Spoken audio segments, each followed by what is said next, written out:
En France, on a nos petites habitudes. Pour certains, c'est le foie gras Noël. Pour d'autres, c'est écouter du Johnny le matin avec 2 grammes dans le sang.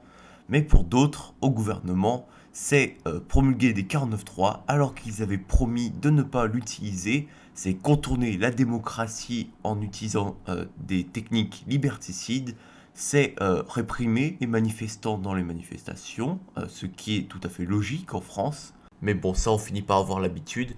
Mais la question qui va se poser durant cette vidéo, c'est comment le gouvernement a-t-il fait pour passer cette réforme, comment les républicains ont-ils fait pour s'aligner sur le gouvernement, et surtout, est-ce que cette réforme va finalement être adoptée, oui ou non? Ça va être tout le but de cette vidéo.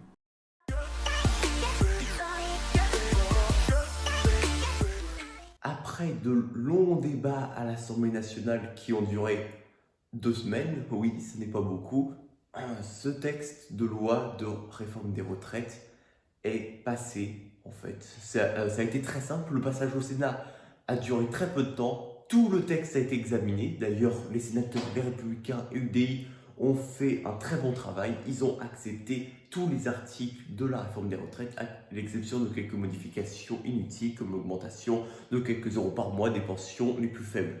Mais revenons sur l'Assemblée nationale, une fois l'examen fait par la commission mixte paritaire, un compromis, entre guillemets, on rappelle que les 3 quarts du texte, c'est ceux déposés par le gouvernement. Donc on rappelle, ce texte-là, soumis à la commission mixte paritaire, est arrivé au Sénat, a été revoté et revalidé par la majorité de droite, puis devait passer à l'Assemblée nationale. Sauf que l'Assemblée nationale n'a pas pu voter ce texte. La volonté d'Elisabeth Borne, c'est que le gouvernement, soit la réforme passe, soit il démissionne. On ne peut pas avoir un non et garder le gouvernement. Si l'opposition veut faire tomber la réforme, il faudra faire tomber le gouvernement. C'est cette prise de position, c'est cet article de la Constitution 49 alinéa 3 qui a fait pivoter le parti Les Républicains qui est dans une crise profonde et il s'agirait de revenir dessus. Donc en fait, comme on a pu le voir là, ce 49.3 a nécessité le dépôt d'une motion de censure, c'est-à-dire d'un vote qui est censé faire tomber le gouvernement en cas de validation. Sauf que la motion de censure euh, comptait sur les républicains, c'est-à-dire que les députés du centriste Lyotte, Liberté, Indépendant, Outre-mer et Territoire, avaient déposé une motion qui était votée par toute la gauche, toute l'extrême droite, quasiment tout le groupe Lyotte, mais il manquait plus qu'une vingtaine de députés républicains, il manquait vraiment pas grand-chose pour que la motion de censure passe, et c'est ça qui allait faire pivoter le parti Les Républicains, voire le faire tomber dans un avenir plus ou moins proche. Donc le 20 mars dernier, c'est le fameux vote de la motion de censure transpartisane Lyotte. C'est vraiment le jour le plus important de la réforme des retraites car c'est là où on va voir si la réforme passe ou si elle ne passe pas. Je vous le dis, cette motion de censure, c'était le dernier point d'appui qu'il fallait à la Macronie pour faire passer la réforme. Et là, Marlex fait refuser à son groupe, enfin déclare que son groupe va refuser le vote de la motion de censure. C'est absolument cataclysmique parce que le parti, à partir de ce moment-là, va se scissionner une dernière fois pour de bon. En effet, 19 députés républicains contre l'avis de Marlex, le président du groupe, et contre l'avis d'Éric Ciotti, le président des Républicains, ont voté la motion de censure.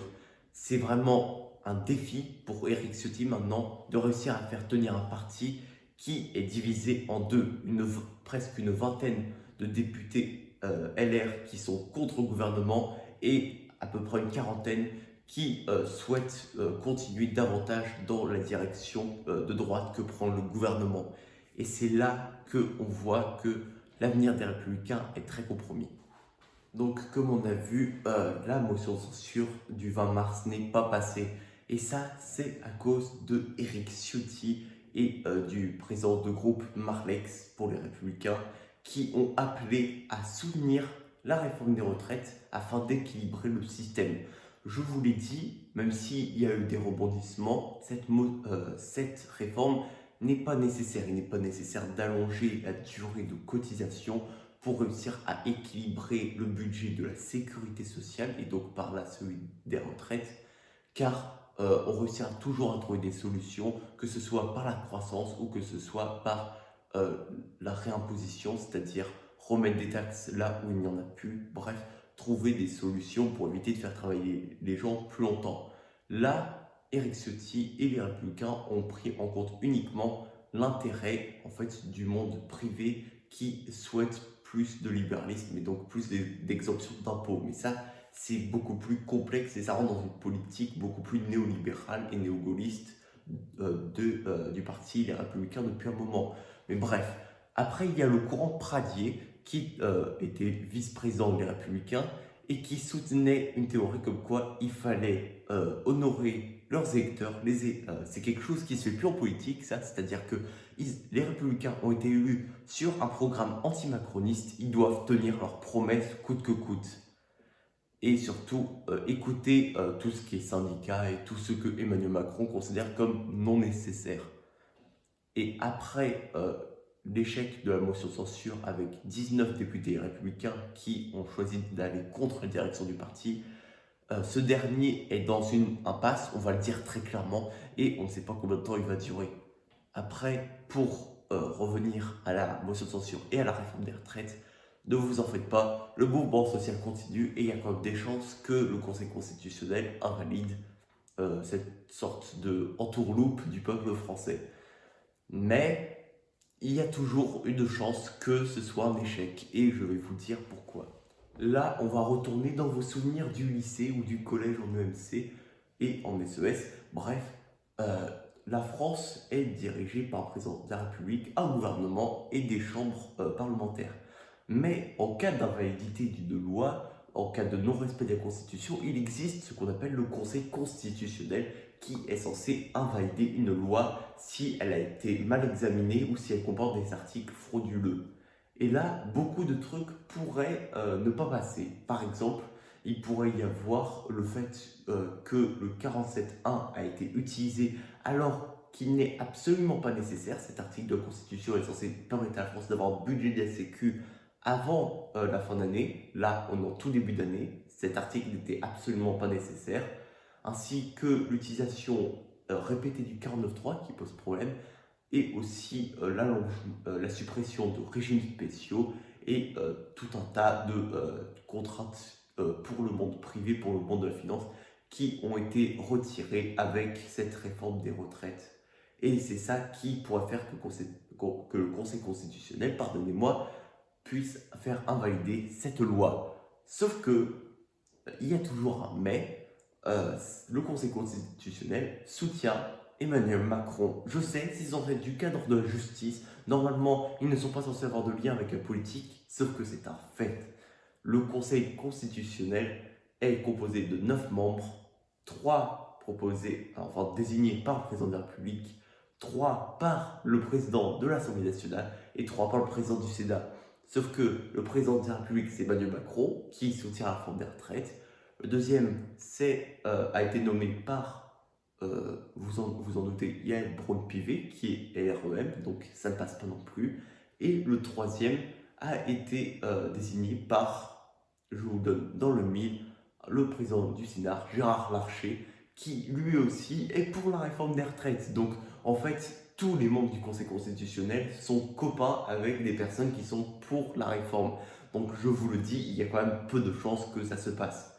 Maintenant, comment le mouvement social va faire pour continuer et pour avoir de l'espoir que cette réforme ne passe pas? Eh bien, ça va être assez compliqué, je vous le dis, il n'y a pas d'autre solution. Avec l'échec de la motion de censure, cette loi va passer parce que légalement, judiciairement, il n'y a pas de moyen de revenir sur une loi qui est déjà adoptée, entre guillemets. Emmanuel Macron a très peu de chances de revenir sur cette loi, en plus que la plupart des corps de métier vont cesser la grève. Donc le cassage de grève générale qui a été mis en place par Emmanuel Macron fait que, en fait, il y a peu de chances que le mouvement social réussisse ce coup-ci. Et c'est pour cela que, en fait, la motion de censure devait être adoptée. Et c'est pour cela que, à l'avenir, les républicains vont être acculés de tous les côtés. Et je vous le dis, il y aura des gros problèmes par la suite pour ce groupe politique qui a trahi son électorat. Et là, je rentre dans la subjectivité, mais si je reviens sur les promesses électorales faites par le parti Les Républicains, en fait, ça dépendait surtout des circonscriptions et tout le monde n'était pas forcément d'accord. En fait, dans un parti, je vous le dis, il est censé y avoir des débats. C'est pas tout le monde est d'accord, tout le monde n'est pas d'accord. Et c'est surtout, il n'est pas censé y avoir un grand président, un exécutif suprême qui dirige tout le parti. Et je vous le dis, objectivement, le parti Les Républicains, qui était anciennement une des plus grandes forces politiques, vient de signer son arrêtement. Sans la jeunesse, le parti n'arrivera pas à se renouveler et il y a très peu de chances que ça s'améliore par la suite. En attendant, je vous retiendrai au courant des avancées. Le mouvement social a l'air de s'essouffler, donc on va passer sur d'autres sujets moins français, moins franco-français, avec la crise économique et surtout les répercussions qu'elle va avoir. Le Conseil constitutionnel a finalement rendu son verdict. La réforme des retraites est passée et Macron, en à peine une soirée, a fait appliquer cette réforme. C'est bon, c'est officiel, la réforme des retraites est appliquée. Je sais, ça fait mal pour beaucoup. En plus, le référendum d'initiative partagée a été refusé. Donc on peut dire clairement qu'il y a de grandes chances que ce soit la fin pour cette aventure de réforme des retraites et que le mouvement social va peu à peu s'essouffler. En attendant, n'hésitez pas à continuer de vous informer en que via ma chaîne. N'hésitez pas à liker, n'empêche, la vidéo, à vous abonner. Et en attendant, moi je vous dis ciao!